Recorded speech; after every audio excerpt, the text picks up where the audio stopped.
My guest this week is one of Indian judiciary's most important shining lights, one of the most formidable and, let me say, interesting personalities to rise to the very top in the judicial system, and also, I would say, a little bit controversial.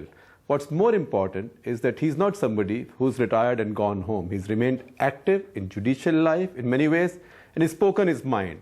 And it tells you something about the creative energy in his mind and his intellectual commitment, that even now, when he's just about to complete the age of 90, very soon, he's working on not one but two books, including his memoirs. So, Justice P.N. Bhagwati, it is such a privilege to have you on Walk the Talk. Welcome, sir. Yes, I'll be very happy to answer whatever questions you would like me to ask.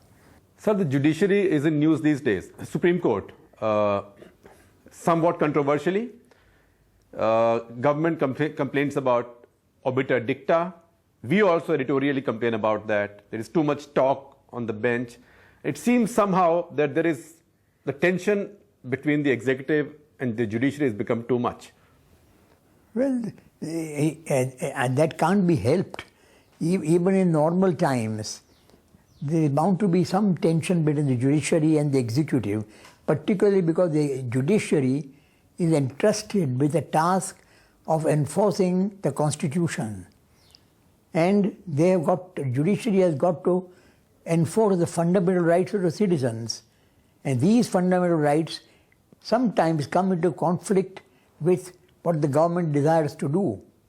Therefore, there is bound to arise some conflict at some stage, but that is a conflict which can be resolved by the judiciary, and whatever the judiciary decides as a matter of law and constitution should be accepted by the executive. Then there will be no tension. But you think sometimes the executive doesn't accept it? Yes, I have known in the last few years there have been occasions when the executive has not accepted the decisions of the judiciary. Right. But sir, two recent judgments, I don't know if you followed them, the Salva Judum judgment and the black money judgment, in which the government felt, and many of us also felt, that the bench had exceeded the constitutional limits. In both cases, there are appeals now for review. No, the appeals are there. The Supreme Court will have to dispose of those appeals according to law. But you see, very often judges forget, lawyers also forget, that law is not an abstraction. Right. Law is something which has to be molded and developed by the courts, by the judges. Law is ultimately what the judges make it. Right. And therefore, the judges must have a social perspective. Right. They must be anxious to see that human rights become meaningful for the large masses of people in the country. They should not feel worried about the executive or about even, I would say, even about what the people say. Right. Their function should only be to enforce the basic human rights which are embodied in the Constitution. Right, sir, but in your own career as a judge, did you feel pressure from the executive, and how did you deal with it? No, I never felt any pressure from the executive at all. Whatever I did, I have delivered several judgments, many of them against the government, but not once did I feel that the executive felt offended. I mean, it's possible they did not like my judgments. It's quite possible because the judgments went against them.